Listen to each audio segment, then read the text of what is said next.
আল্লাহ বলেন, হে পৃথিবীর মানুষ, যখন আমার হুকুম আহকাম ঠিক মতো মানবা, আমার নেক আমল যখন করবা, আমি আল্লাহ তাআলা তোমাকে পুরস্কার হিসেবে জান্নাতুল ফিরদাউস দান করব। সুবহানাল্লাহ। এজন্য মেরে মুসলমান ভাই মুস্তাহবাব, এই পৃথিবীর জমিনে আল্লাহ তাআলা আমাকে আপনাকে পাঠিয়েছে, বানিয়েছে। কেন বা বানিয়েছে ভাই? একমাত্র ইবাদত করার জন্য। কিন্তু আজ আমরা মুসলমান এত হতভাগা হয়ে গেছি, এত কপাল পোড়া হয়ে গেলাম যে আমরা যখন সব কিছু পেয়ে গেলাম, আল্লাহ যখন আমাদেরকে সব কিছু দিয়ে দিছে, আমরা আল্লাহকে ভুলে গেছি। এটাই আমাদের হাল। আমরা আমাদের আল্লাহ তাআলা যাদেরকে টাকা পয়সা দিয়েছে, যাদেরকে ধন দৌলত দিয়েছে, যাদেরকে ব্যবসা বাণিজ্য দিয়েছে, আমরা ব্যবসা পাই আল্লাহকে ভুলে গেছি। আমরা ধন সম্পদ পাই আল্লাহকে ভুলে গেছি। মনে করলাম যে এটাই দুনিয়া, এটাই আমার সবকিছু। না মুসলমান, এই দুনিয়ার জমিন আমার আপনার জন্য এটা ক্ষণস্থায়ী, এটা চিরস্থায়ী নয়। আল্লাহ তাআলা যেভাবে আমাদেরকে সবকিছু দিয়েছে, আবার তেমনি ভাবে আল্লাহ তাআলা এক এক করে নিয়ে যাবে। ধীরে ধীরে আল্লাহ তাআলা সবকিছু নিয়ে যাবে। আল্লাহ আমাকে ব্যবসা দিয়েছে, দোকান দেওয়ার মতো আমাকে আল্লাহ তাআলা সামর্থ্য দিয়েছে। যখন আমি আল্লাহকে ভুলে গেলাম, দোকান পাওয়ার পরে, ব্যবসা পাওয়ার পরে, যখন টাকা চিনে গেলাম, দুনিয়া চিনে গেছি, যখন সব কিছু পাওয়ার পরে যখন আল্লাহকে ভুলে গেছি, দুনিয়া চিনে গেছি, তখন আল্লাহ তাআলা বলে, পৃথিবীর মানুষ, ব্যবসায়ীদেরকে আল্লাহ তাআলা খাস করে বলে, রিজালুন লা তুলহিহিম তিজারাতুন ওয়ালা বাইউন আন যিকরিল্লাহ। আল্লাহ বলেন, এই ব্যবসায়ীরা, রিজালুন লা তুলহিহিম তিজারাতুন ওয়ালা বাইউন আন যিকরিল্লাহ। আল্লাহ বলেন, এই ব্যবসায়ীর দল, আমি আল্লাহ তাআলা তোমাকে ব্যবসায়ী দিলাম, আমি আল্লাহ তাআলা তোমাকে সব দিলাম।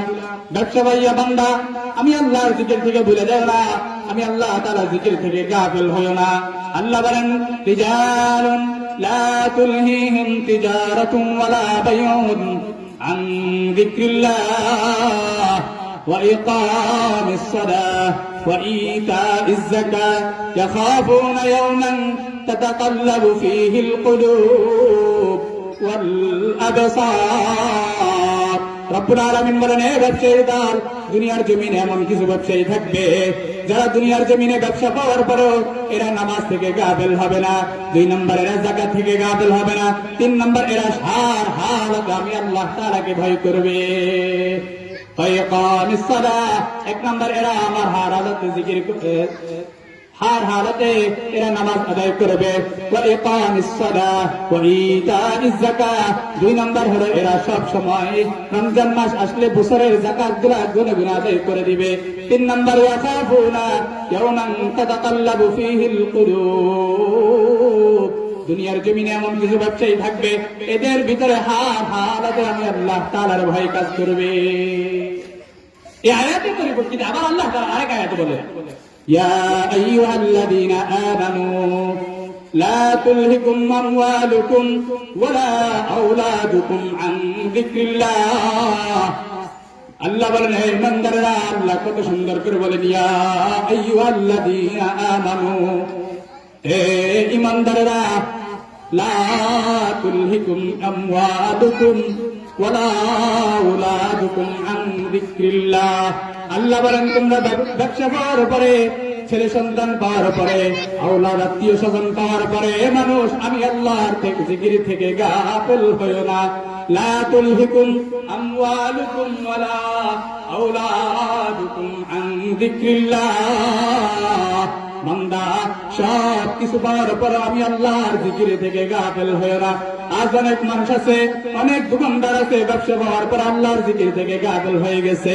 অনেক মা বোন আছে, ছেলে সন্তান পাওয়ার পরে, স্বামী পাওয়ার পরে, সংসার পাওয়ার পর আল্লাহর জিকির থেকে গাফিল হয়ে যায়।